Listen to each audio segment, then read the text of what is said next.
All right, here's another form of a lunar deity as Artemis Diana. Some of her forms, I don't know if you can see it here.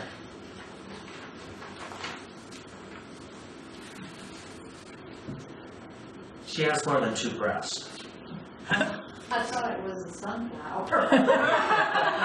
Well, similar in that sunflowers are mirror-shaped. But one of the forms of Diana was being covered by 100 breasts. Wow. I'm giving you examples of the essence of lunar energy.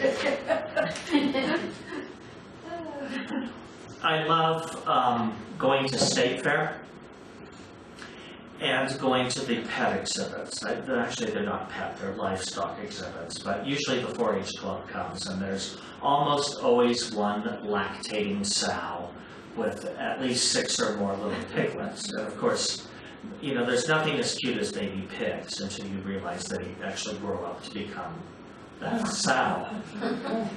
But you can see this energy of 6 little piglets pummeling the mother in order to get their nourishment from her. And here's the concept of the lunar deity that nourishes us all.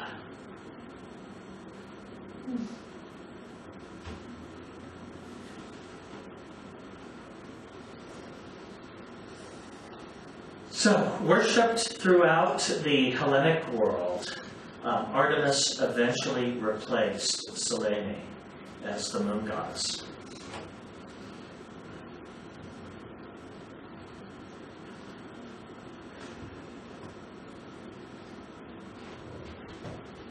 Nevertheless, this theme of lactating virgins continued through medieval and through Renaissance art. Probably the oldest Catholic shrine in the continental U.S. is in San Agustin, Florida, and it is the chapel of Nuestra Senora de la Leche, which is basically Our Lady of Milk, and it is a lactating virgin.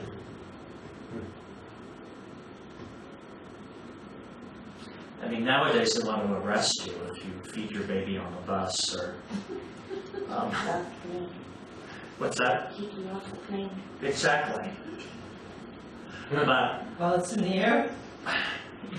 that's a scary thought. But nevertheless, this is the essence of the moon. The moon is maternal and nourishes us all.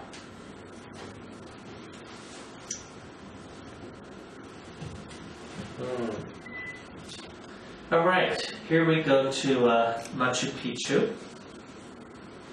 And this is just to indicate that there are other cultures in the world other than the Western culture. They all have their own expressions, and they all have their own lunar deities. So here, in the Incan world, the moon was worshipped as Mamacillia, basically Mother Moon. And Mamacillia was used to time ceremonies in the Incan religious centers. The same in the Western world.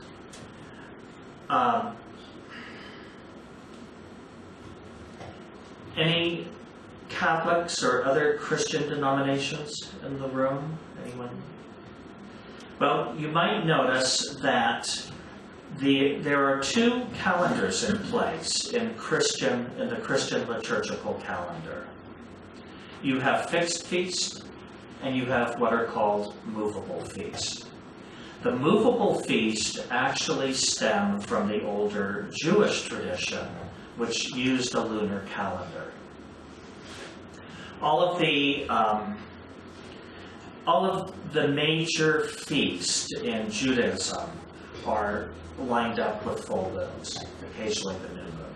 But basically the monthly major feasts are lunar determined. And thus it was the date of Easter, which was the great controversy at different times in medieval and Renaissance periods, was based basically on the lunar calendar. And all of the feasts that follow Easter, such as Pentecost, etc., had to be based on determining that movable feast. The fixed feasts were the other Christian holidays that marked the solstices and equinoxes. For example, the winter solstice became Christmas, and the summer solstice was the feast of John the Baptist, and then the two equinoxes, which were March and September, corresponded to the feast of the Archangel Gabriel and the Archangel Michael. So these formed fixed feasts within the church because they were determined by a solar calendar, but the movable feast by the lunar calendar. And I'm just drawing that comparison because many other religions around the world use basically both calendrical systems for timing their feasts.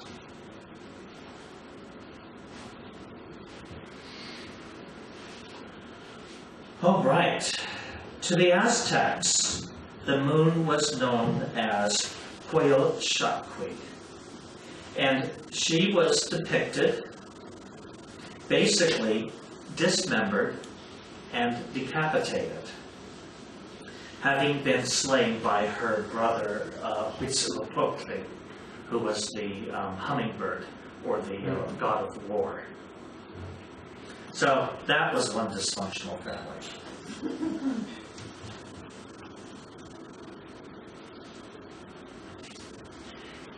Chandra is the Hindu deity of the moon. And although he is male, he is masculine, the quality of the moon in Hindu astrology, stemming from Babylonian astrology, is considered feminine.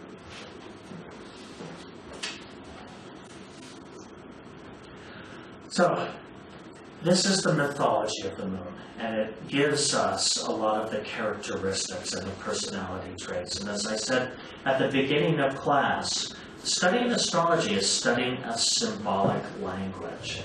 And we're studying the symbolic language of the unconscious, and basically how it has been pictured over the millennia by different cultures. Okay, I've got a quote here.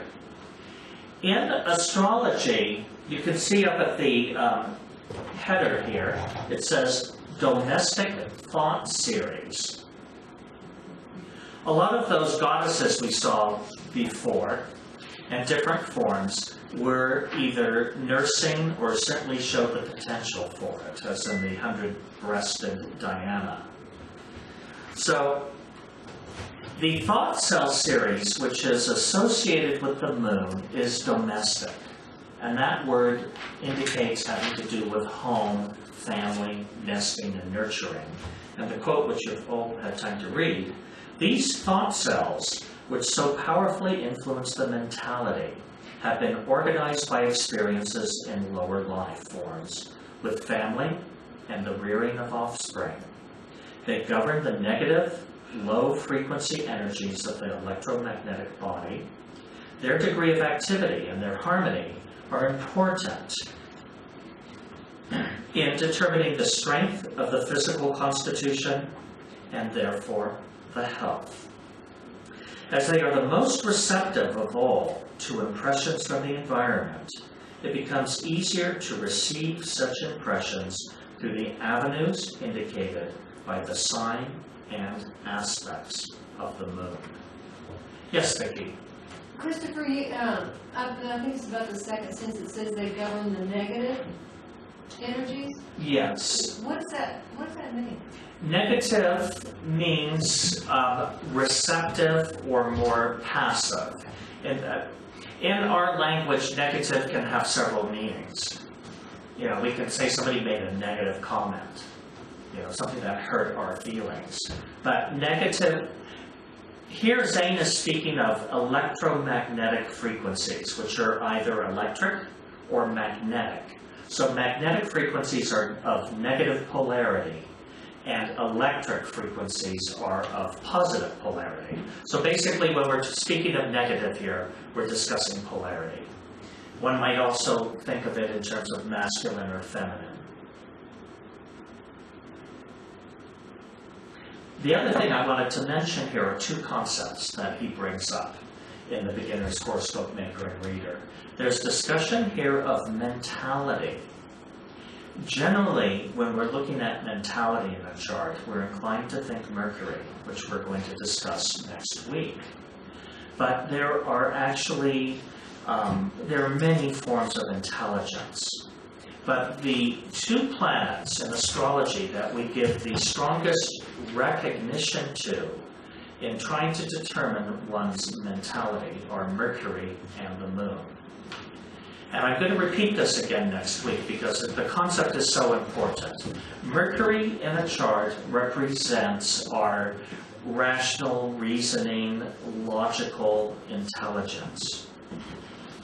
But there's another form of intelligence, which is almost more basic to life. The rational intelligence is something we truly think of as being so strongly allied to the human form. But all other life forms have intelligence that is to some degree instinctual and is based off of impressions and responses to the environment and to what might be considered unseen energies. So the moon in a chart represents the more unconscious or subliminal mental processes of the individual that are very visceral and tied into our feelings and our emotions.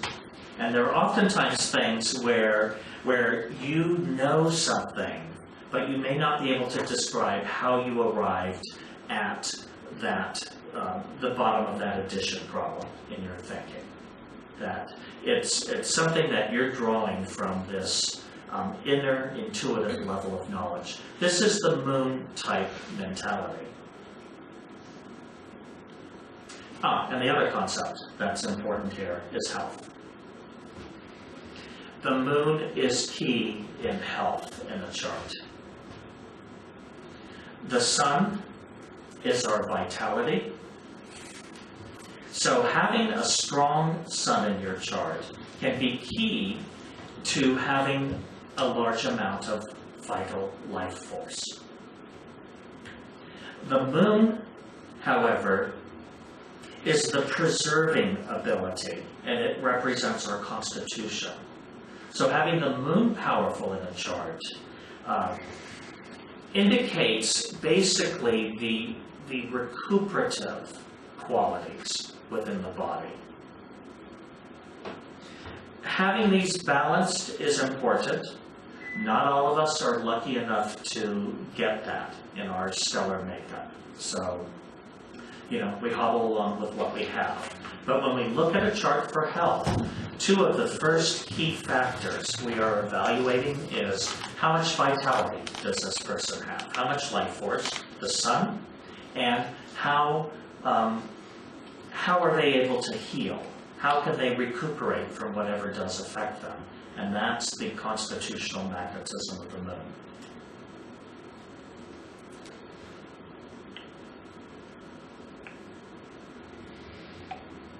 All right. When is the moon's day? Monday. This is a smart class. Yes, indeed. The English word Monday literally means day of the moon. And this also has cognates in other German languages, such as Montag in modern Dutch and Montag in German. Now, Latin, Lunae Dies, is moon day. This became, in French, lundi, lunes in Spanish, and lunedì in Italian. Now, in Portuguese, Monday, segunda-feira, second day. There's no planetary association going on here. Second day after Sunday? Mm-hmm. Yeah, it's the second day of the week. So, the moon pervades our culture. Used to be, what was Monday? Washing Day? Mm-hmm. Yeah, domestic activities.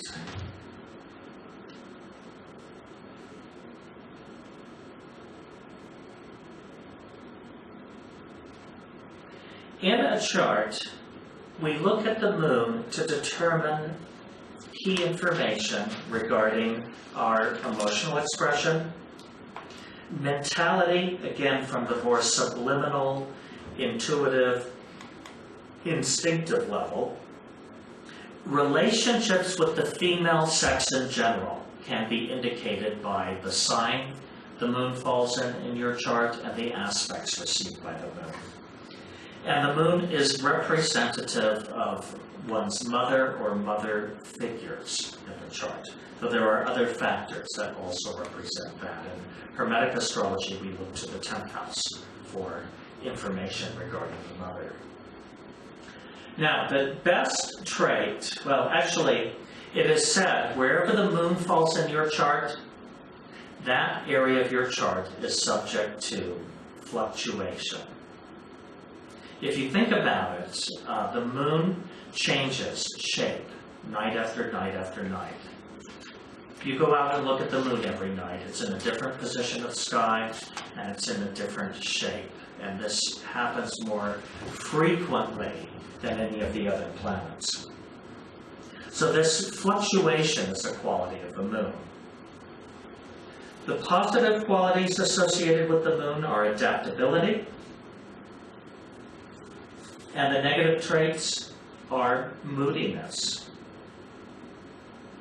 Like the sun, which we talked about last week, the nature of the moon is neutral.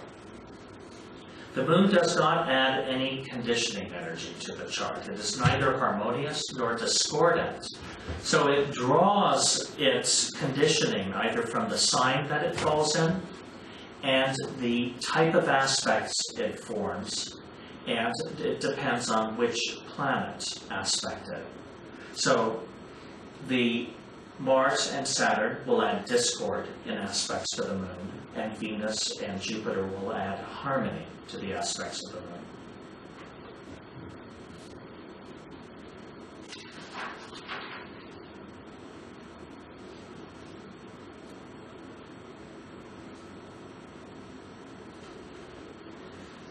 All right.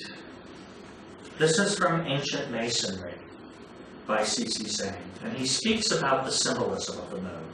The moon is symbolized by the crescent of the soul.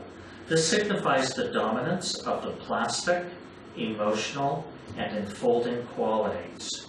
She is the mother who clothes the ideal of her more positive Lord. She is the mold of all that was, that is, or ever will be, expressing the formative powers of the astral world. Those dominated by the moon are mediumistic and greatly influenced by their surroundings. They are changeable, submissive, and inoffensive. Luna is the goddess Isis. There's another word used here, which is plastic. Of course, our contemporary use of that word means one thing.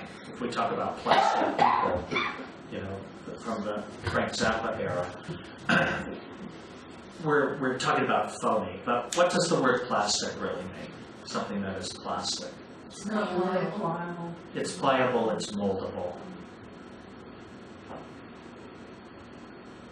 So, in reading a chart, we look at the moon as being those urges within the soul that are domestic. Where do we get these experiences? If you think about it, as humans, we are not the only creatures that have a domestic instinct. The house influence we've talked about, fluctuation, it corresponds in alchemy to the metal silver. The gemstone, which is associated with the moon, is moonstone.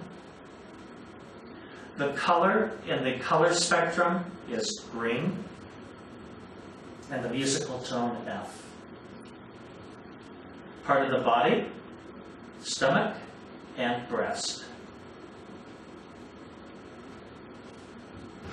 So, other life forms.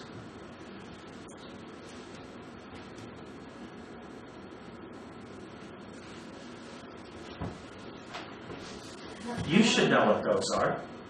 Me? Yes. I don't know. They're samras. The what? Samras. Oh, really? I thought that was sycamore seeds. No, they're actually maple seeds, but their botanical name is samras. Ah. They're wing nuts, basically. They, what happens?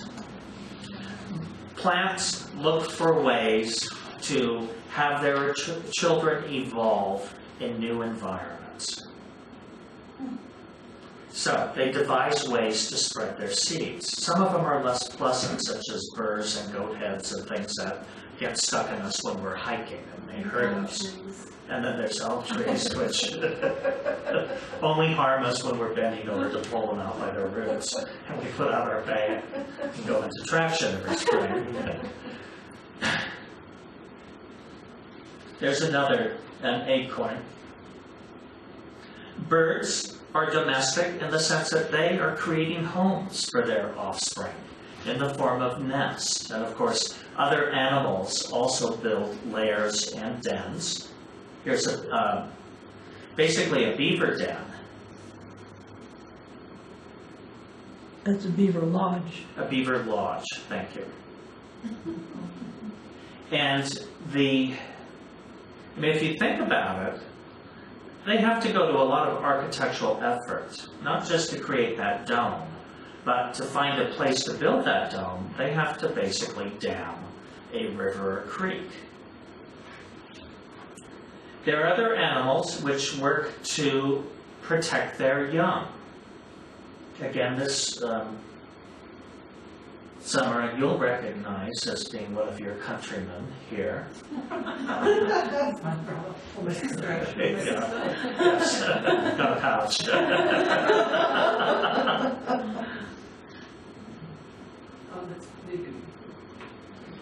This I've chosen because the male seahorse actually raises the young. So here's something that's unusual in nature. We'd say for the majority of species, it's actually the female that gets the job, who gets the breast, and basically has the job of having the life sucked out of them by their babies. However, the seahorse is an anomaly in this particular tradition. The male basically carries the eggs around, hatches the young, and protects them after birth. There's my state fair image. Hey.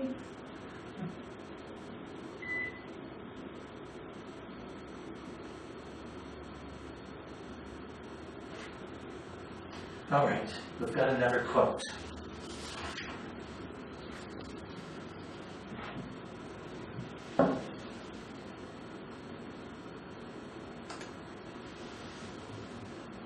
This one I've gotten lost in my notes.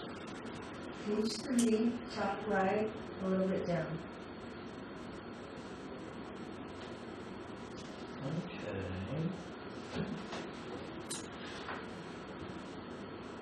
Here's another quote from saying, domestic thought elements expressed through the feminine, soothing, etheric energy, which is commonly called the constitutional magnetism. They indicate the most receptive region of the astral body, the place where impressions both from the external world and from the inner plane readily reach the unconscious mind and thus influence the mentality. This is important stuff. Thinking about domestic conditions is responsible for the fortune or misfortune that comes through women and that comes through the influence of the common people. Discordant thoughts about domestic life are chiefly responsible for dropsy, haven't had that lately, and often for stomach trouble and mental complaints. They are also present and contribute to eye and ear afflictions. What is prophecy in modern terms?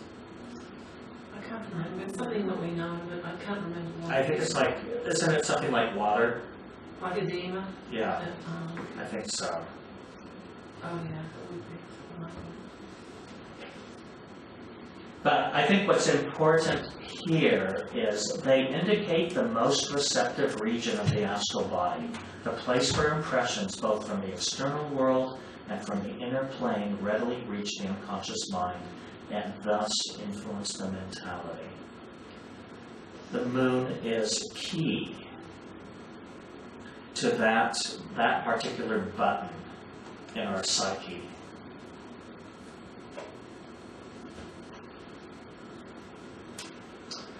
All right, the moon person has much curiosity and is subject to ever-changing moods. He loves notoriety and is at his best when he is either before the public or coming constantly in touch with the masses of people. His best quality is adaptability. His worst quality is inconstancy. He should early learn that if he is to achieve fame, or be favorably known by the public, that he must cultivate the power to persist in some one endeavor to the point of exceptional ability. The thoughts ruled by this planet are called domestic thoughts. This is from Delineating the Horoscope by C.C. Zane. So when we go to look at a chart and we look at the moon, there are a couple of things we're looking about. Each one of us has the moon in our chart. However, there are certain people in whose chart the moon is the most powerful planet.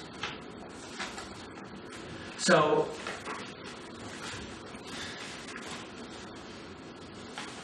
here is the physical description which comes out of orrery astrology. Tending to shortness and weight, pale complexion, white forehead, listless.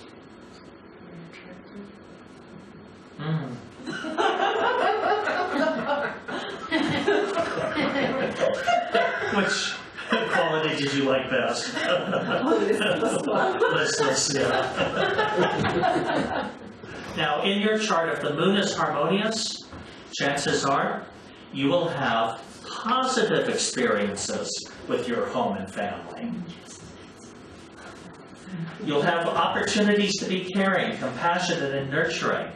You might have heightened intuition. And you could have positive interactions with women. However, if in your chart your moon is discordant, then you might tend towards being passive, submissive, that's big in some circles, impressionable, moody, temperamental. You could experience fluctuating emotions, be fickle, and either the perpetrator or victim of gossip.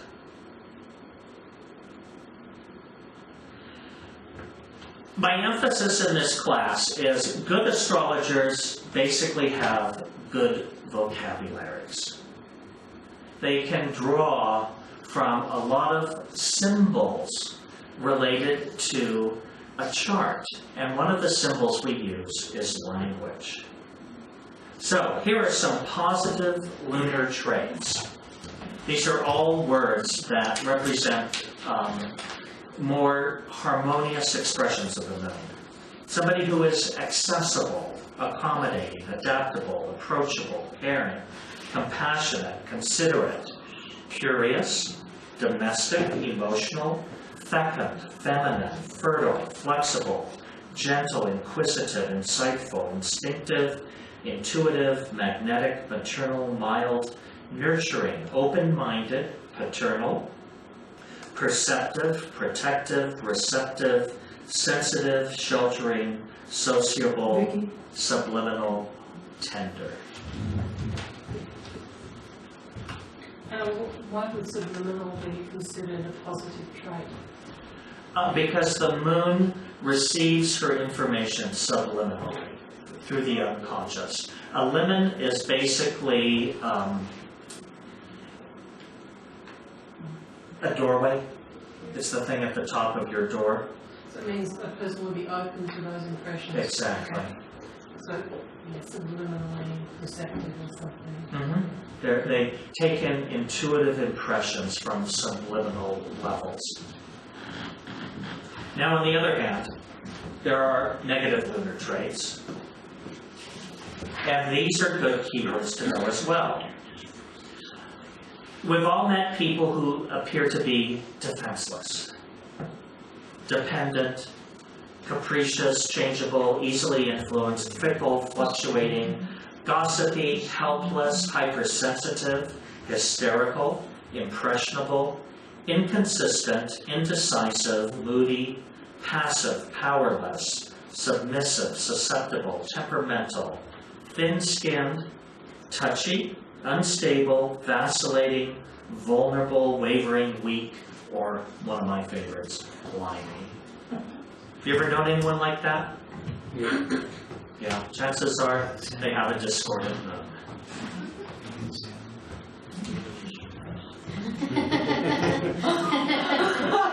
What? You know yourself? Yes, astrology can be self-reflective. That's why we're doing this. I'm getting waves and hands. We have a couple of questions back here. What is the typical value of good harmony?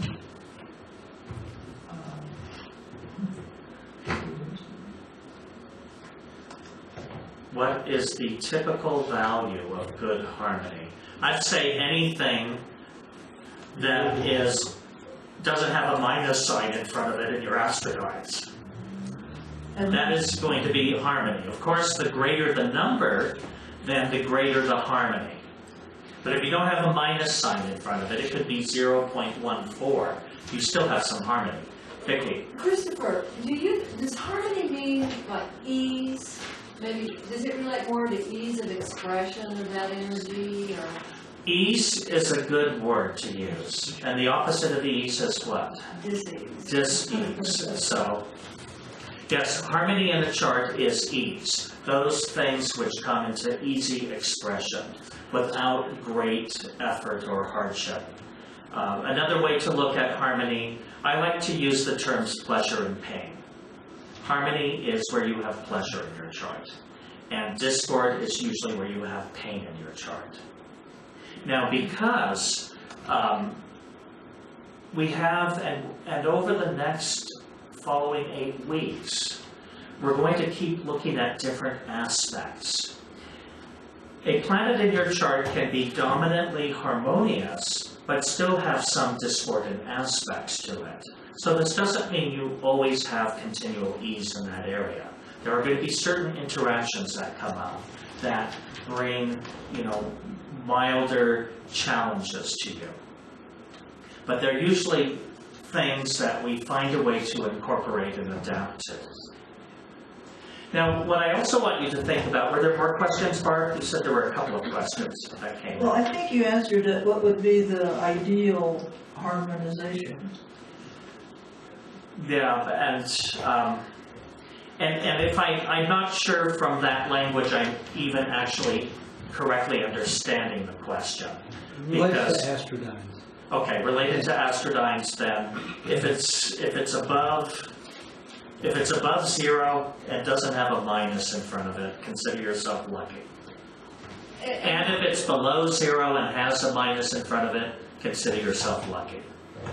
Because my experience in looking at thousands of charts is that we can all gain from discord, and having discord in your chart is not necessarily a death sentence, other than that we all will die at some point. But that it gives you actually areas in life where you're challenged, and if you take on those challenges, you develop the one thing we're all after, which is greater ability. You become skilled. So now think about it. Here are some occupations that could correspond to a lunar trait. Again, these are symbols. We look at the environment around us to find persons that match up with this symbolism. So somebody who might be an animal breeder, an attendant of any kind, babysitters, bakers, butlers, caretakers, carpet cleaners, caterers, chef, concierge, cook, custodian, dietitian, gardener, governess, grocer, groundskeeper, house sitter, housewife, launderer, maid, midwife, mother, musician, nurse, nutritionist, pet sitter, seamstress, tailor, valet, or waiter. What you can see here is either qualities that express domesticity, qualities which have to do with nurturing or caretaking. And that is the nature of the moon. Question, it's a Yes. little bit odd, but what about, would a person who is a midwife for people who are dying be within the lunar? Yes, because that's a form of nursing. If you work in hospice, basically, to me, hospice is midwifing someone into their next life. And you're still wiping someone's ass, excuse my language, we're on TV, but I think I've heard worse on television. You know, when you're dealing with that, you're still in the same position. You're changing someone's diapers. You're trying to alleviate their suffering or pain and respond to their needs and make their life more comfortable, much as you would with a small child that comes into your life. So anything with compassion? Compassion is a great lunar trait. I'm hoping that was back on our Yeah, positive traits you got here. that there, but, Okay. yeah. But you could then say that any work a person does, if there's a lot of compassion involved in it, that could indicate a lunar. And you know, that's a good comment, Samara, that, again, if this is your dominant planet, it doesn't mean necessarily that you're going to be a launderer. But This is a money one. well, the moon might be in your second house, so there's hope. And a clean sign like Virgo. Moon and Virgo in the second house, that could be a little longer. So, let's see.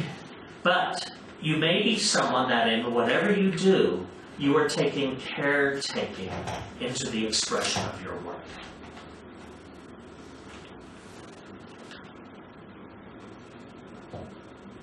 I mean, for example, you see the word here, but you don't see nurseryman. Somebody who raises plants could have a dominant moon. And I could go on and on with these lists, but what I'm trying to do is give you a smattering of ideas so you work on expanding your vocabulary and the way in which you think about the planet.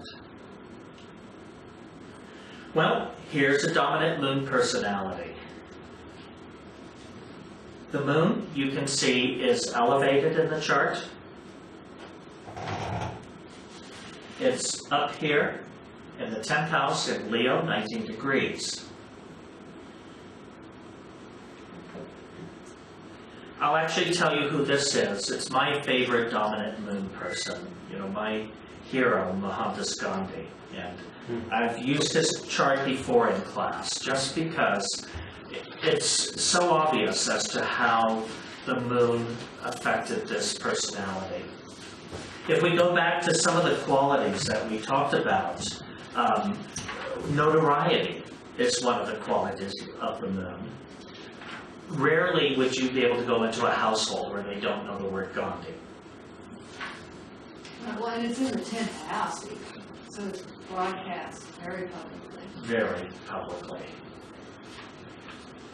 So that shows somebody who has notoriety, is a household name, was engaged in work that affected the masses, was by nature so compassionate that he adopted the philosophy of ahimsa, or non-violence. So let's take a look at this. If we look up here at the top column with the planets, this gives us the relative power of the moon at 14.5% of all the energy of the chart, which includes the 10 planets. And in Hermetic Astrology, we include the midheaven and the ascendant as planets. Now, they're not planets. They are abstract angles.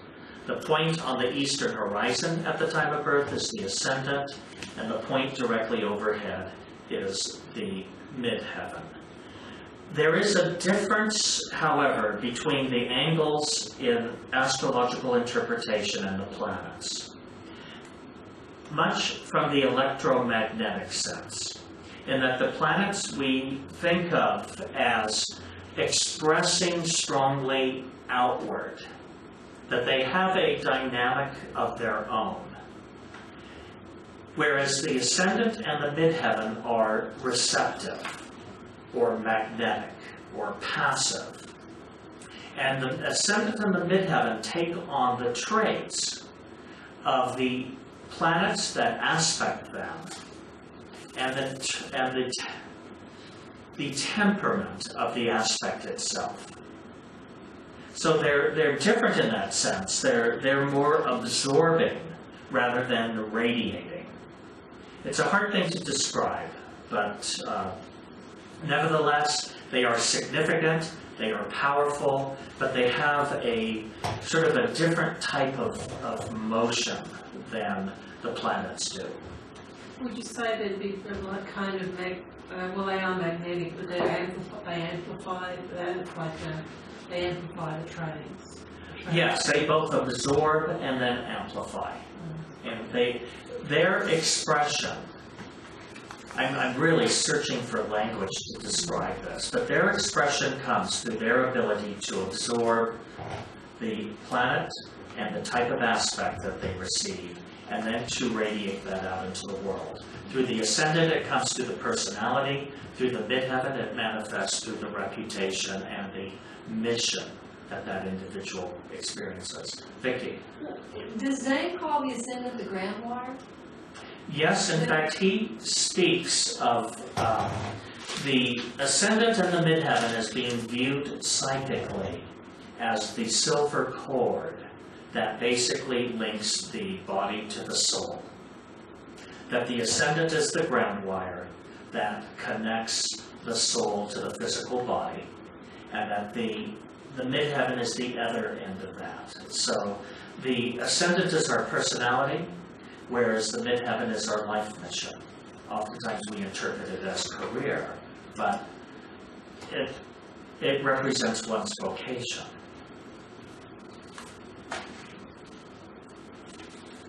Okay. Now the moon in this chart, you can also see, if we look to harmony, that is, everyone should have this in their packet.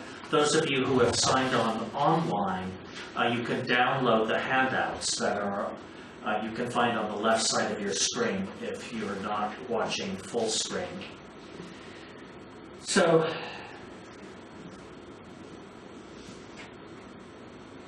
no, but in the handouts I have the wrong chart, so forgive me. Do you need to go print it out? No, we can work off the screen. We can work off the screen. In the chart that is in the handouts, unfortunately, it's off by a couple of minutes.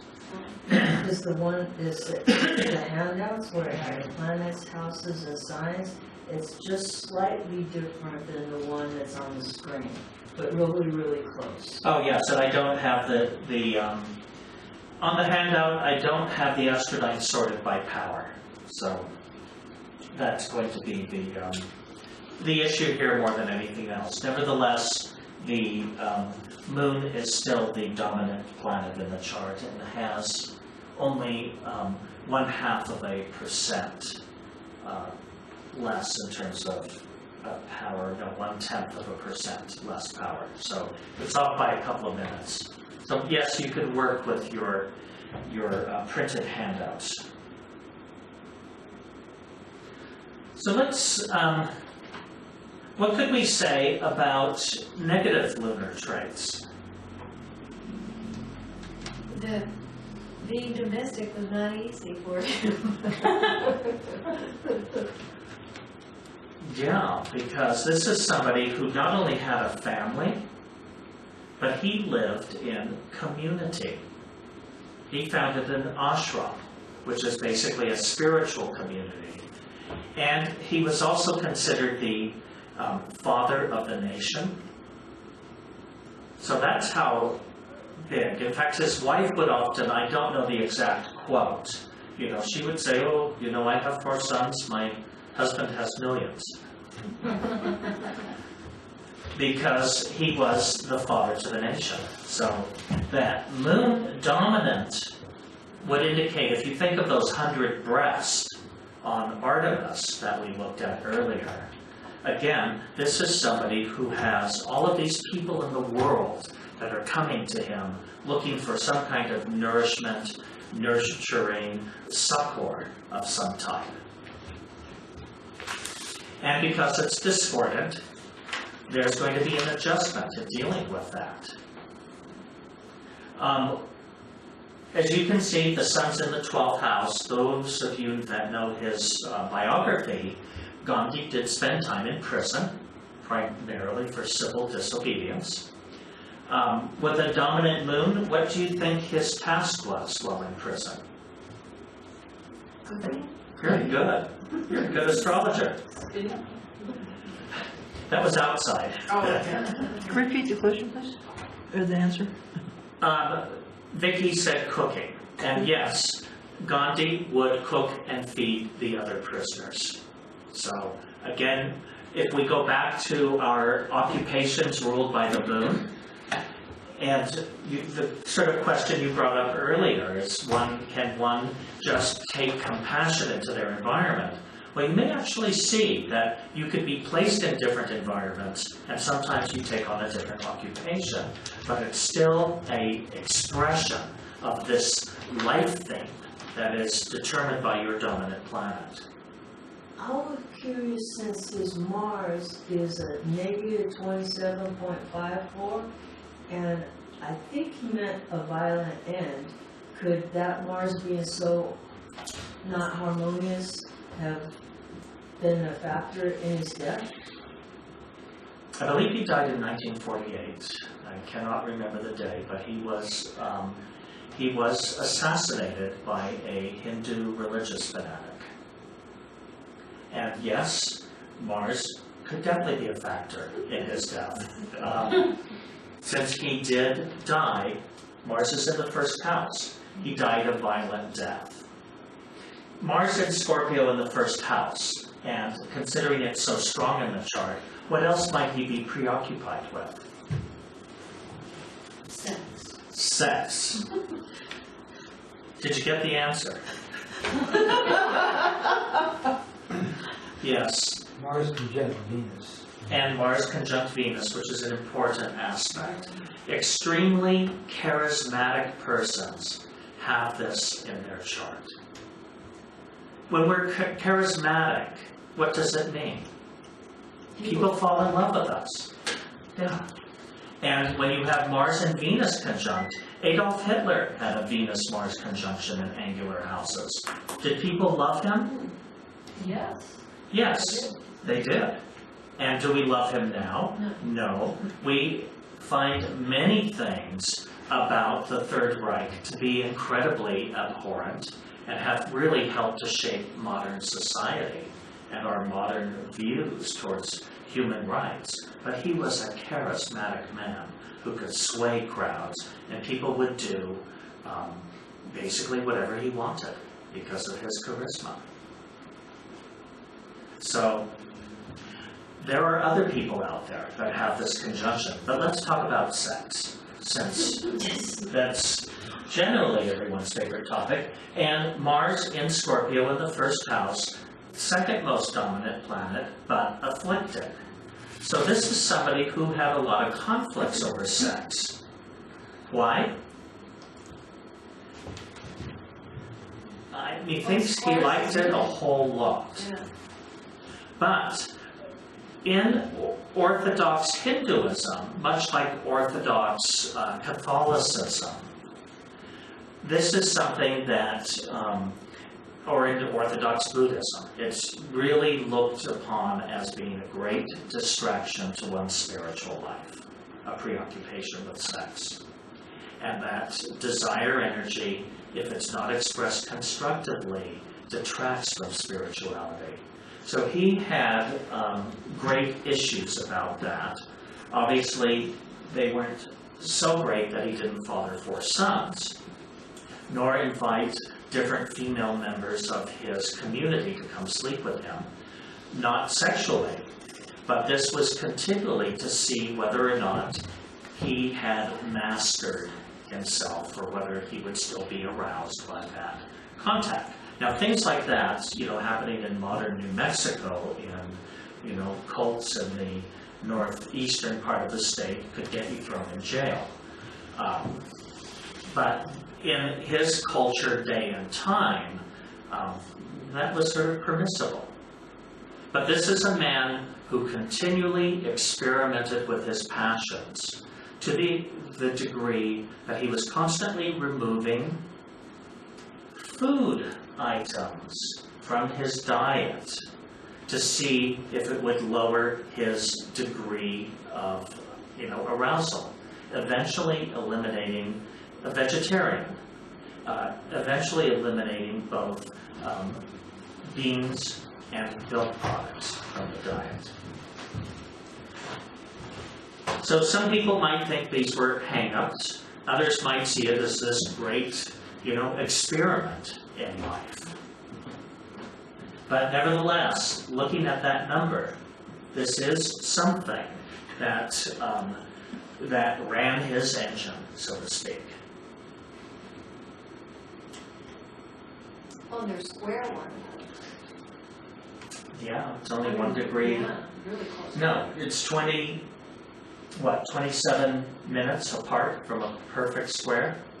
So maybe we could look what happened.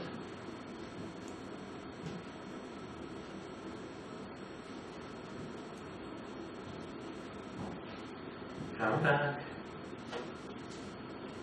We'll try this one. There. Okay. Oops. It'll go away. Moon, square Mars. Look how distorted that is and how powerful the aspect is. So that's a big part of the personality. Now, in the process of alchemy, the Mars and Moon are natural antidotes to one another. The passive whininess that we talked about earlier, about the Moon, can only be antidoted by Mars, which is take action, do something about it, be an activist, have initiative.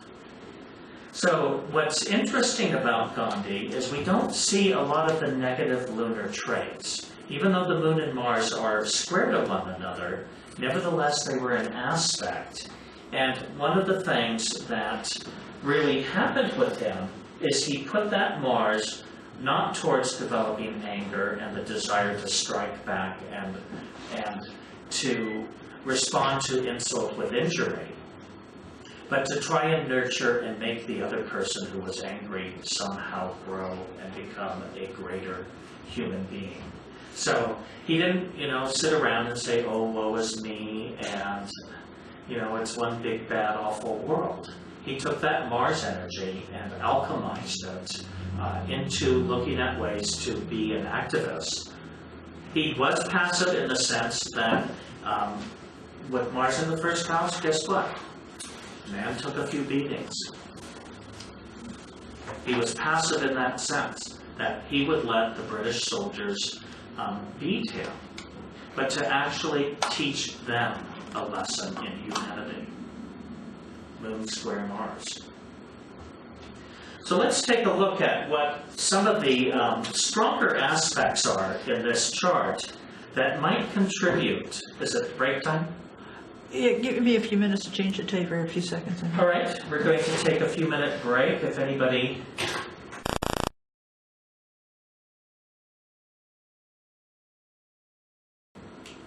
maybe it's kind of a bit of a reflection on it, that if a person is repressing something, then like if they had a strong Mars being and there was a repressive aspect somewhere in there, then they could end up being the one beaten because it's gone into a shadow thing. I don't know. Yeah, I don't know the answer to that, but it's something to think about. I don't think it's beneficial for others to go around beating people up. I might think so. Yeah. Well, you know, it was interesting when you were listening to Praise of the Moon. I know this person really well who has a dominant moon, and I've observed about her is that she is the kind of person that people like to pick on.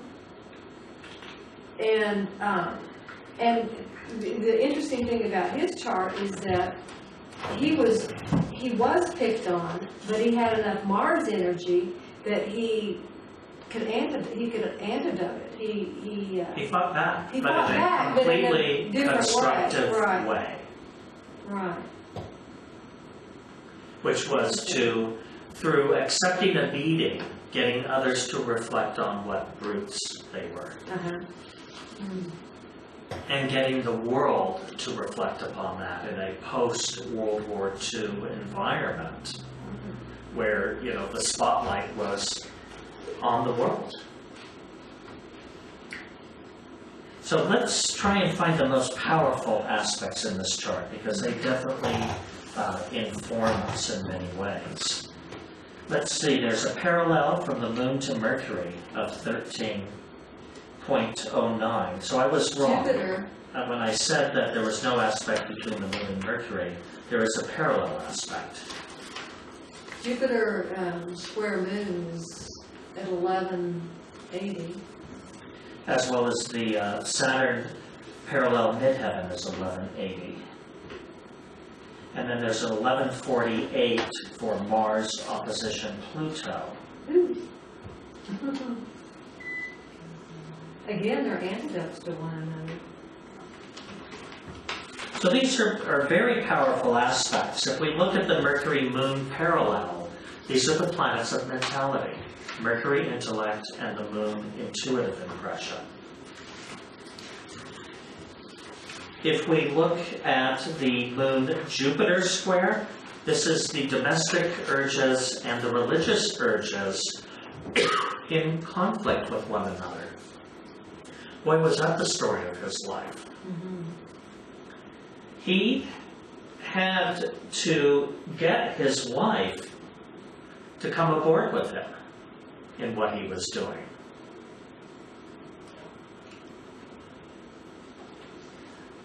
She resisted, but he was the public person, but by many accounts, including his own, he often referred to his wife as being his greatest teacher.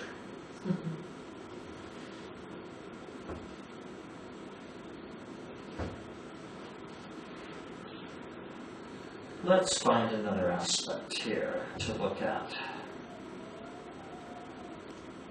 We'll wait. A little further on, I want to emphasize the semi-sextile as an aspect, so we'll look at that later. What we need to get through tonight is the planet in the signs and the planet in the houses. But in looking at the dominant moon as being the imprint on this man's personality, we could say he influenced the masses. He is a household name, taught nonviolence, helped India gain independence, continually experimented with diet, and served as a cook. All lunar traits.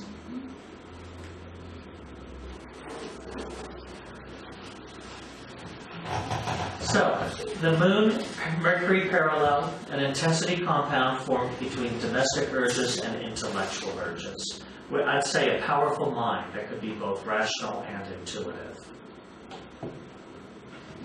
But because the moon is stronger, this isn't somebody, although he went on to be, he studied to be a barrister in London.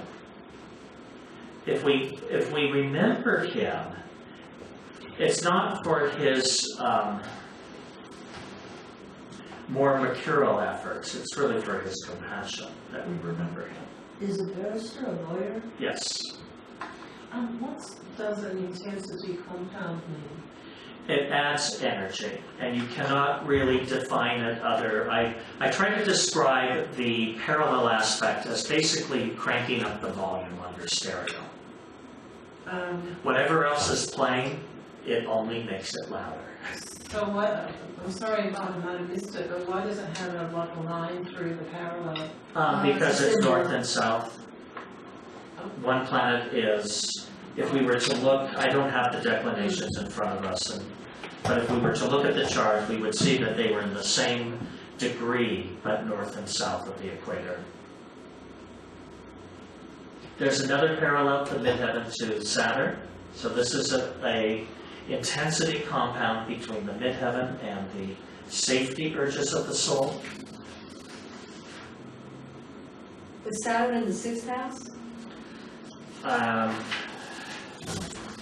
Saturn is in the 2nd house. Or in the 2nd? And what's curious here, at least what's coming to mind for me is one of the ways in which this worked is it was in South Africa, where he worked on behalf of the Indian community there. We all have heard things about greater to lesser degrees of the expression of apartheid in South Africa. But in South Africa, the Indian community was considered to be black and colored, yes. So they had very little rights. And when he worked to try and secure more rights for the Indian community in South Africa, they wanted to reward him afterwards with, jewels and money and other such things. And he was very concerned about if he was to live a life of public service, how that would reflect and whether or not that would start to make him selfish or subject to graft or corruption. What did he do? He put all the money into a fund that would be used for social welfare. That Saturn is in a grand trine,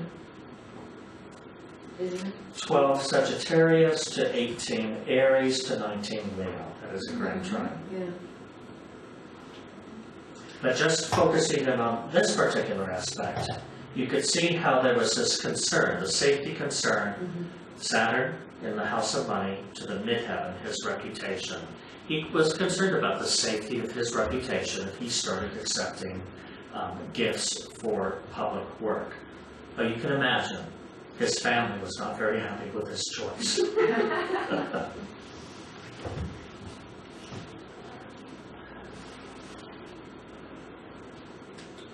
We talked about the moon. Jupiter square, that's one of the most powerful aspects. And then the Mars-Pluto aspect is also extremely powerful, which would be a separation compound formed between the aggressive urges and the universal welfare urges. Though I think he is somebody who was able to turn this into a conjunction rather than a opposition. If you think about it, Mars is energy or activism for social welfare. So rather than being driven apart by this, at least on that level of his life, however, where this may have affected him with Mars opposing Pluto is after his 4 sons were born, he ended up in a celibate relationship in his marriage, which can be indicated by the Mars opposing Pluto.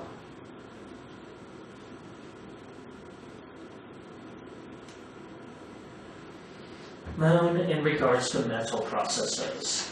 Mental processes are of 2 kinds. The type ruled by Mercury, cerebral processes resort to careful reasoning, classified observation, and the formulation of words and sentences. And to get ideas across to others, such as words and sentences, are essential. Yet the mental attitude as a whole and the mental capacity are not chiefly due to such cerebral processes. Instead, they arise mostly from the unconscious mind and from the impressions received from environment, which have not thus been carefully pigeonholed.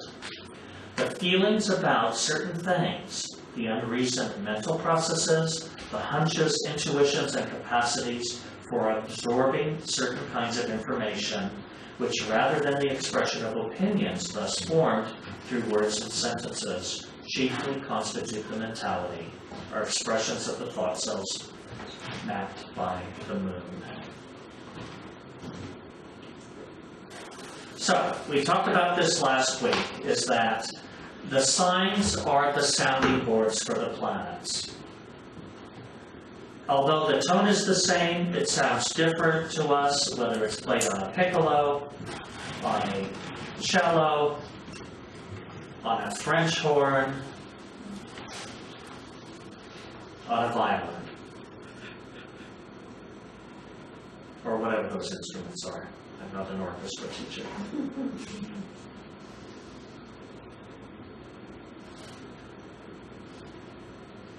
We discussed this earlier. The moon moves through the zodiac approximately every 28 days. It spends 2 1/3 days in each sign of the zodiac. The moon sign, or sign of the zodiac in which the moon falls in the birth chart, is considered to represent our mentality and our emotional nature.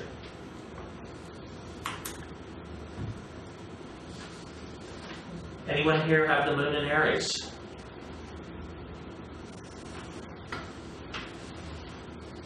What Zane says is, with the domestic thought cells expressing from the I am attitude, the mind should pioneer and seek constructive leadership rather than too forceful assertion of opinions. Anyone with the moon in Taurus?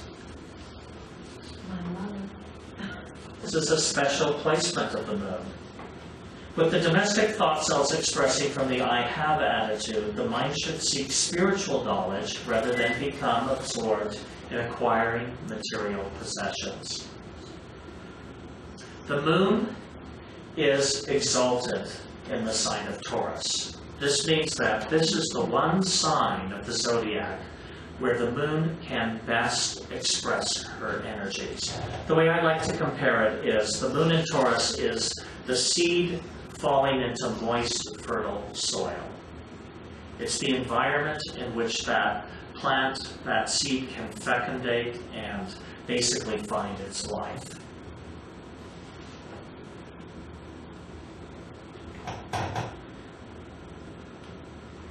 Gemini? With the domestic thought cells expressing the I think attitude, the mind should seek complete mastery of some one subject rather than a smattering of information about many things. These comments, these delineations are so brief, but they're so spot on.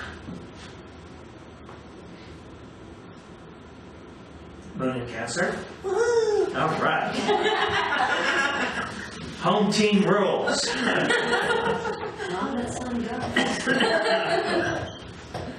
With domestic thought cells expressing from the I feel attitude, the mind should seek to explain its thoughts to others rather than to be content with absorbing knowledge.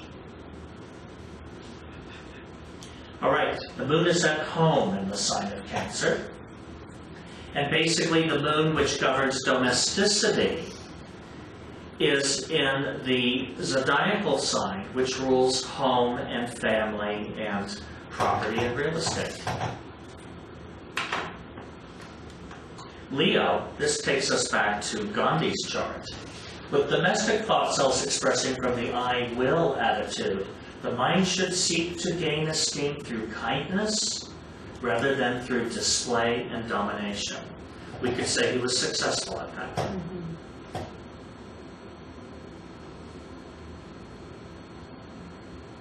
Anyone with the moon in Virgo? With the domestic thought cells expressing from the I analyze attitude, the mind should seek worthy service rather than acid criticism.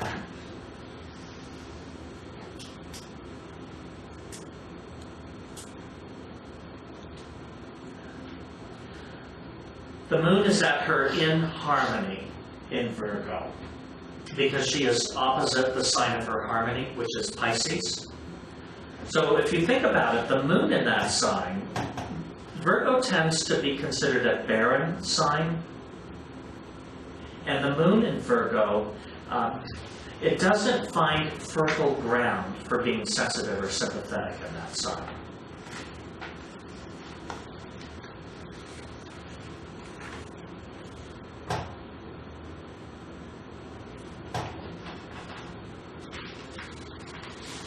Moon in Libra, with the domestic thought cells expressing from the I balance attitude, the mind should seek beauty and artistic creation rather than ease and luxury.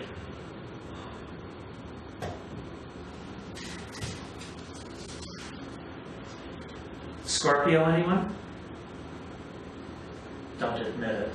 With the domestic thought cells expressing from the I desire attitude, the mind should seek tasks which are helpful to society rather than the destruction of enemies. Scorpio is an uncomfortable placement for the moon. If you think about it, Scorpio is directly opposite the sign of exaltation of the moon, which means that in this sign, the moon is at her fall. The moon in Scorpio tends to go for the darker moods of that sign and the inability to forgive.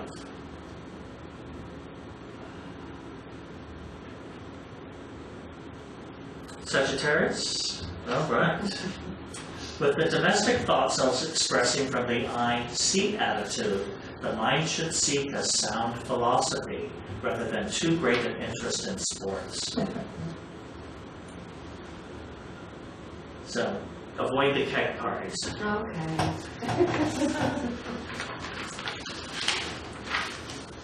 Moon in Capricorn. With the domestic thought cells expressing from the I use attitude, the mind should seek honors through serving society rather than attaining self-centered ambitions. This is not a favorable placement for the moon. Why? It is opposite its home, which is the sign of Cancer. So if you think about it, what is the nature of the moon? To be sensitive, nurturing, compassionate, and caring. And Capricorn, the nature of Capricorn is somewhat like an icebox. Good analogy. So it's a cold or frigid environment for the moon to express through. It's just it tends to emphasize the practical rather than the emotional. That doesn't necessarily mean the Capricorns are frigid, though. No, just the sign of Capricorn. Just the moon being Yes. in that sign. Mm-hmm.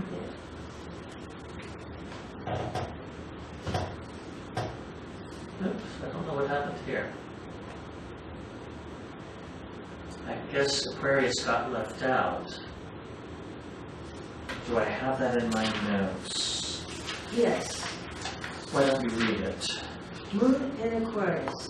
With the domestic thought cells expressing from the I know attitude, the mind should seek practical information rather than be content with untried theories. Well read. And the moon in Pisces, with the domestic thought cells expressing from the I believe attitude, the mind should seek faith that all will be well, rather than dissipating its energy in worry. All will be well. My daughter is like this, moon Pisces, and it's so hard to just let it go. It's really hard. All will be well. I need to make a little repeating tape, you know. All will play be it well. along. All right, let's talk about the moon in the houses. But first, let's talk about this. The moon in Pisces. This is a good place for the moon. In this sign, she's in her harmony. Pisces is sensitive, compassionate, emotional, intuitive. The moon does well in that environment. So this is where the moon is able to be most empathetic and caring. These are the Florence Nightingales of the Zodiac. Moon and Pisces gals. Yeah. It's great when you've got this Martian stuff going on where they all want to, you know, attack and be like that. It's pretty tough. Yeah. Well, like Gandhi, you can kill them with kindness. But being an Aries on top of it doesn't make it easy. No, it won't. But one can always choose the higher thought. Absolutely. All right, back to the auditorium. Last week, and probably next week, and maybe the week after, I'll continue to refer to this thing. The houses are the auditorium. We're inside, the music's outside. So, depending on where you got your seats in the auditorium, is going to determine how you get to hear the music. Whether that music, which is moving on around the outside. I want to draw an equation. An experience I would have from this is, in the past when I lived in Los Angeles, I used to go to Easter Matins at the Russian Orthodox Church. And at midnight on Orthodox Easter, one of the processes is part of the congregation would be in the church with candlelight. All electric lights were extinguished. The other part of the congregation were circumambulating the church, singing.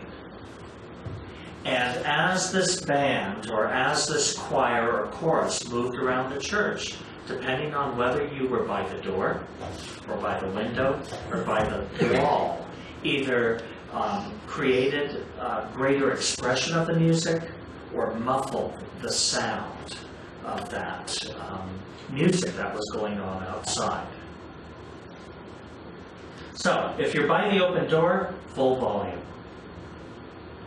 Window, average volume. Wall, muffled.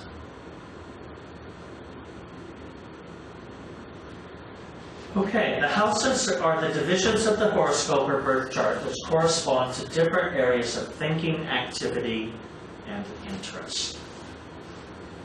Health, wealth, studies, home, romance, work, etc.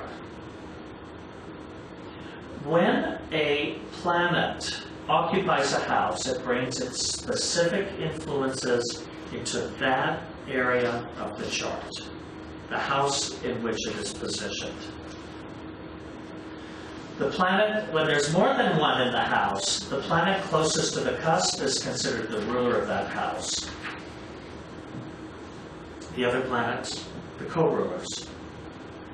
In the case of an unoccupied house, this means no one's at home. We look to the planet or the planets on the sign that governs the cusp of that house. Ruling the sign on the house? Yes, let's say you have on the cusp of your first house, which is known as the ascendant, let's say you have Aries, and that there is no planet in your first house. So to understand the planetary influences that will always impact the first department of your chart, we have to look to the planet that governs Aries, which is Mars. Now, if the sign on that house cusp was Scorpio, then we'd have to look at the position of both Mars and Pluto to determine the influences in that house. Okay. So Sagittarius there for the fourth house, then you'd be looking at Where Jupiter is disposited in the chart. Oh, you look at how the Jupiter is in the chart itself, Yes. or just how Jupiter is in its own nature? Yeah, let's say the ruler of your fourth house falls in the seventh house, we would say that your fourth house matters of home and family are subservient to relationships. Now, what we really want to concentrate on tonight is where does the moon fall in the chart? Because the house in which the moon falls is subject to fluctuation. If you look at your own chart and find your moon, you will know that this is one area of your life where things are constantly shifting.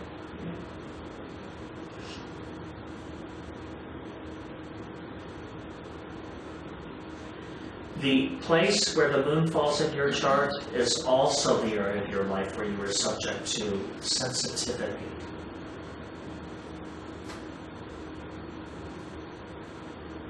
Saint says, whatever house is occupied by the moon is thereby made receptive and changeable. The things so denoted are in process of gestation and are subject to constant small variations. The department of life ruled by the house occupied by the moon is subject to fluctuation. So, if the moon falls in your first house, what's changing with great frequency? You are. Your moods, the way you feel, the way you express yourself to others, even your appearance could fluctuate. Could that be like a chameleon? Or not really? It could, but I find Neptune in the first house is more what I'd call a chameleon aspect. But depending on the sign it's in. If it was in Pisces in the first house, then one would take on the emotional coloring of their environment. Albert Benjamin says, with the domestic thought cells expressing through the personality, fluctuation in health and personal affairs is shown. Domestic interest should be substituted for gossip. Moon in the second house. What will fluctuate? Your money. Your income, chances are, will fluctuate. But the domestic thought cells expressing through possessions, fluctuating finances are shown. Aggressive effort to gain and use money to aid the helpless should be cultivated. Don't be passive. Do something about it. And does he use he emphasizes for others because you have to use the aggressive urges to end it up to Mars? Exactly. It's a So way you want of... to take the edge off of it? Well, plus the moon and Mars are the antidote. The moon is nurturing others, but Mars is get out of the passivity of the moon and move into action. But if you do it for others, what's happening?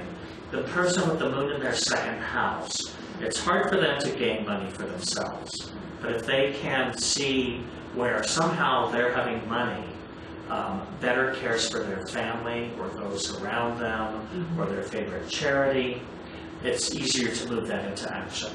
That'd be like a good house to look at to see if someone was a good social entrepreneur or something like that. Mm-hmm. Yeah, very much so.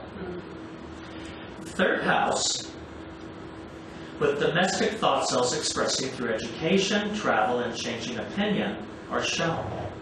Mental activity should be encouraged to greater thoroughness. So, it's not just breadth of information if the moon's in your third house.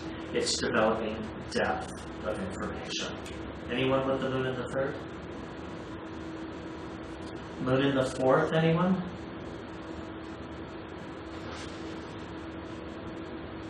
With the domestic thought cells expressing through the home, many changes in the home and in place of residence are shown.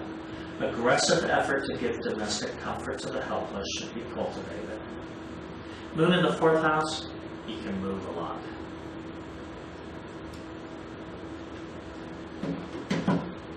But it can also create a very nurturing home,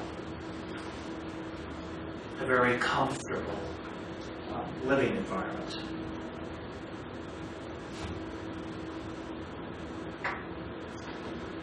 All right, moon in the fifth house, what may fluctuate? Your moon in romance. With the domestic thought cells expressing through pleasures, changing love interest are shown. Well, Crush of the day. yeah, now that she started that class, we've been hearing about every cute boy in it.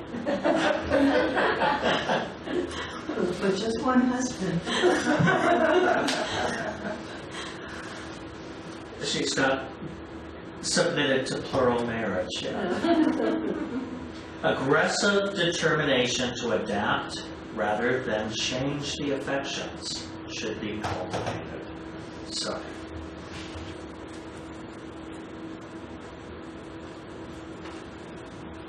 otherwise, what happens with the moon in the 5th house? You change boyfriends every other month. Question online? Yeah, Renee said my moon is in Aries and in the 4th. My cast iron pots express aggressive energy in my home kitchen. My Mars is also on the 4th, though both planets are in harmony.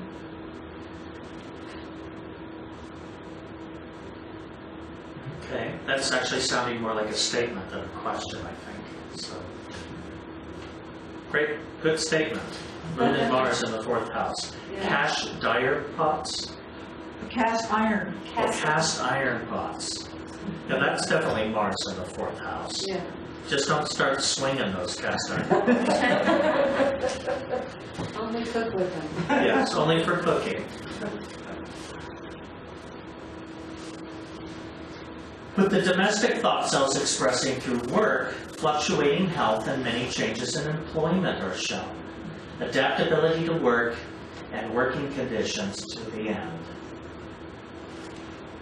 Adaptability to work and working conditions to the end of attaining stability of employment should be cultivated. That's me, comma. Yeah. that's me. And you know what, no matter how hard I try, they kick me out of the jobs and so spit me out. It's really interesting. Huh. As hard as I try. Well, So there's got to be some nevertheless, other you thing. keep working for the attaining of stability of employment. Absolutely. Don't give up. And then remember, all is well. Are there antidotes to that? Sure. Beat them up? No. No. Bring in the Mars. Have your resume at the ready and imprinted in Oh, current. I've got dozens of resumes. The encyclopedia. All right, 7th house, with the domestic thought cells expressing through partnership, contacting many people is shown. Ability to serve the public well should be cultivated.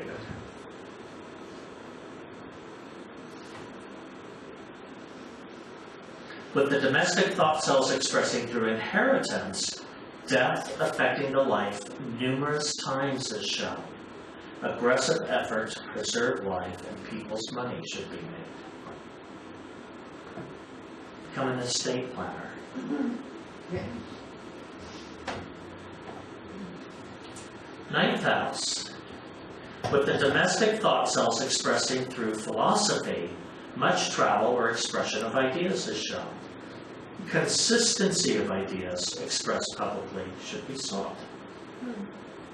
Well, that's me. With the domestic thought cells expressing through honor, wide publicity for the individual is shown. Well, that would be Gandhi's chart. Aggressive actions for the benefit of the weak and helpless should be cultivated. I have a great example of somebody living up to their highest chart abilities. 11th house, with the domestic thought cells expressing through friends, friends among the common people are shown. Aggressive effort should be made to realize the hopes rather than merely dreaming of their realization. I just want to go back to the moon in 10th. Is that like an advocate? Is that like would that aggressive actions for the benefit of weak and helpless, that would be like you'd be becoming an advocate, is one expression. But isn't Mars, when you take it to higher levels, it can be like fighting for justice of some kind? It's a similar kind of role in a way. or can be. Right, as you can see here, the word aggressive is It's used the Mars because energy. Mars is the antidote to the moon. Oh, I see, okay. But it's for the weak and the helpless, it's Yeah, the underdog, on the behalf oppressed. of somebody. Yeah, as Yeah. for the oppressed or for something that is, so does it have to be for people, or can it be for animals or It environments? could be for or- animals, it could be for, the eucalyptus tree, it could be for, whatever your, Yeah, the earth, Yeah. anything. the ozone layer, whatever you believe in, you can. It needs to Conservation, be protected. Yeah. can't conservation, fix itself. conservationists, Yeah. yeah. Greenpeace, people. Yeah, that all could be indicated here.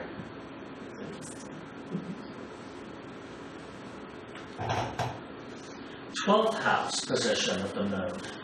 With the domestic thought cells expressing through disappointment, many minor disappointments and the secret enmity of women are shown.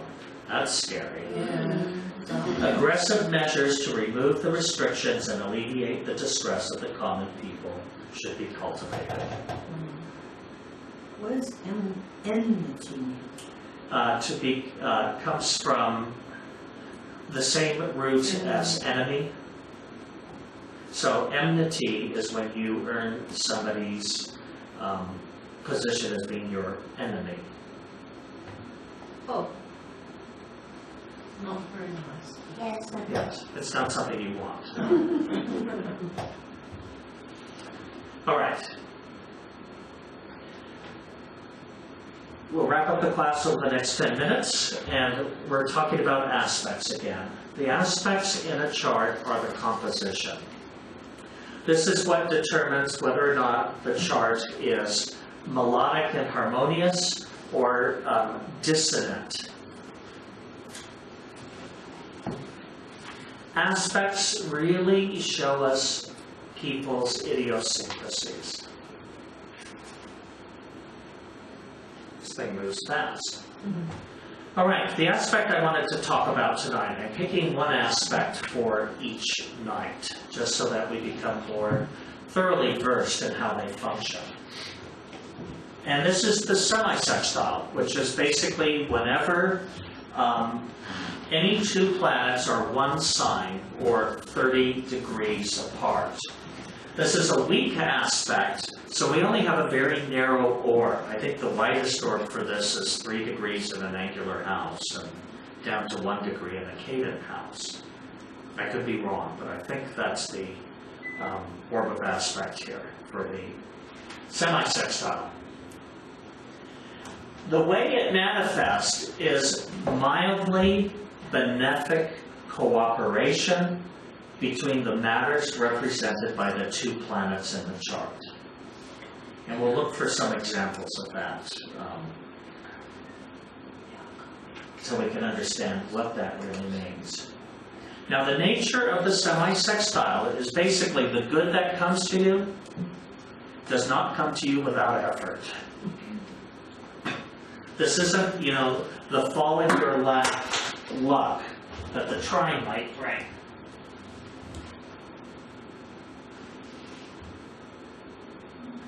It indicates opportunities that are not obvious, but which can be created through initiative and slowly developed and expanded. The positive influences signified by the semi-sextile require careful cultivation to bring into full expression. The keyword that best expresses the most pronounced influence of a semi-sextile is growth.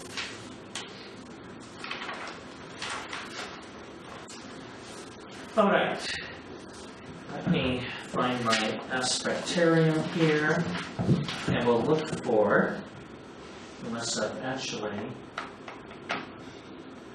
there it is. There is a semi-sextile. The moon, his dominant planet, forms a semi-sextile to Uranus. All right, let's use our language. The moon is domestic urges. Uranus we haven't gotten to yet, but most of you know it as the individualistic urges in a growth compound. Any ideas of what that could be? well, the Uranus is in the 9th house, so he has an unconventional religious or philosophy that affects his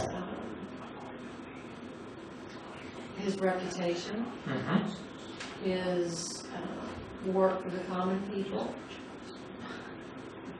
Here's one thought that just came to me as to how that may have expressed.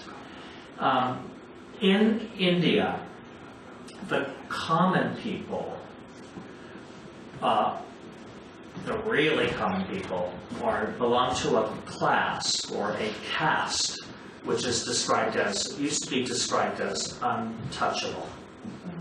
These were people whose birth into a particular family meant that for life they could not rise above that position.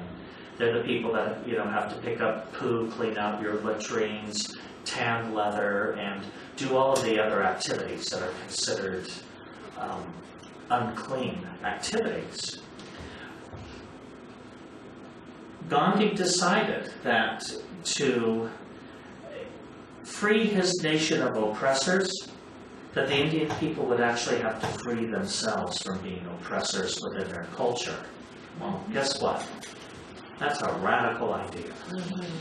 So Uranus, in the 9th house of radical ideas, he decided to change the name of untouchable to Harijans, or the children of God, rather than this other description for them, and to be able to bring them into being part of the greater society and part of the progress of the nation and towards independence. So that's just one example of a radical philosophy. Well, Uranus in the 9th house. This broke from thousands of years of tradition, and fundamentalist Hindus are as strict as fundamentalist Christians or fundamentalist Islamicists. If it's in the Vedas, it has to be that way always and forever, because this is the way God wants it. If it's in the Bible, and it's going to be this way forever, because this is the revealed Word of God. Same with the Quran. So here is somebody that took a radical departure. Now, got to admit, India's had a hard time adapting to that concept. But here's another semi-sextile in his chart. We can see that Jupiter, the religious urges, form a growth compound to Neptune, the utopian urges. Where's that? Between the 6th house of work and the 7th house of companionship or the public. Make something up for me.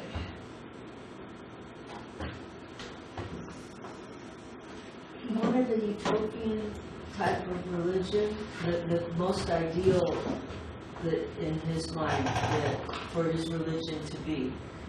And it wasn't in the public eye because there's so many people who knew of him. And it somehow had to do, you achieved the utopian through your labor, the utopian ideals through your labor in the 6th house. I think for his didn't he have some issues with his wife and her desire to adhere to these new, she was not accustomed to doing the lower level work. Right, the work that untouchables would have done, a person of her caste would not do. And it would be considered, the rudest, lowest. To clean out the latrine would be considered the lowest thing you could possibly ever do. Right. But he wanted everyone in his community to take turns cleaning the bathroom, regardless of their caste, their place. So Neptune in the 6th house could be the utopian environment, creating the ashram. One of the things that Gandhi did is he worked towards an economic boycott of England. for which he had some regrets because of the hardship it brought upon people, such as in the communities of Manchester, which were where the big cotton mills were. The way the colonial system was set up is that, much like the United States, which led to in part, the Civil War, that cotton could be grown in India, but not woven there. The raw product had to be sold to England, where it would be milled in Manchester and then sold back to India in the form of finished fabric. So he thought an economic boycott, which was learn to spin and learn to weave and wear homespun, the simplest and roughest of all fabrics. You don't need fancy, polished, calico from Manchester. And in a sense, that helped a lot in the move towards independence. So much so that on the flag of India, the post-independence flag of India is the spinning wheel. Yeah. Basically self-governance and self-rule. So utopia could be found through labor. And in a society where you have millions and millions of people, you have a labor force that is, looking for respect through work. And then we have one more semi-sextile, which is between Neptune and Pluto. So the utopian urges are in a growth compound with the universal welfare urges. Quite often this is a generational aspect. When you have aspects between Uranus and Neptune and Pluto, or Neptune and Pluto, these are often things that can last a decade and impact people of a generation. So, any thoughts on this one? Well, it would be similar to what we said about the Jupiter one, wouldn't it? And he also pulled people into his community, his ashram or his utopian community, from every different faith. There was this real effort that people from all faiths should be able to have his community as an example of being able to live together. Now the ashram, you're saying the ashram was the sixth? Oh, it's the Neptune. Mm-hmm. Okay. Yeah, it's an idealistic. It's the concept of utopia, and in his case, it became the work environment. This is where people raised goats, milked goats, where they spun cotton into thread and then wove it, and basically self-sustaining community life with people from all walks of life and religion. So I think that is the end of class. Did you have homework? I have homework. There, we talked about those. Skip the homework. Back. Here's your homework. This is going to seem very similar to the homework from last week, only tonight we're talking about the moon. So this week, I want you to work on your diary, basically. And this is going to be, the moon in my chart falls in the sign of fill in the blank. Some of the best expressions of this sign are, some of the worst expressions of this sign are. In my chart, the moon falls in, name the house. The activities ruled by this house are, some of the ways that I perceive my domesticity, nurturing, and intuition associated with this house are, fill in the blank.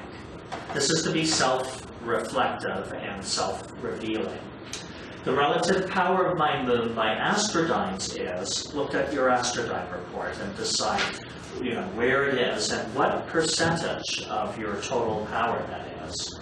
And then look to the harmony or discord and mark that down. Then the self-reflective questions are, the way I perceive this affecting me is, the positive qualities of the moon that I express are, and the negative qualities of the moon that I express are. And that is your assignment for this week. What we have coming up next week, Mercury, and you pretty much know the order. We're going to be following that over the next several weeks. Any questions? Great. Thanks for being here tonight. Thank you, Christopher. You're welcome.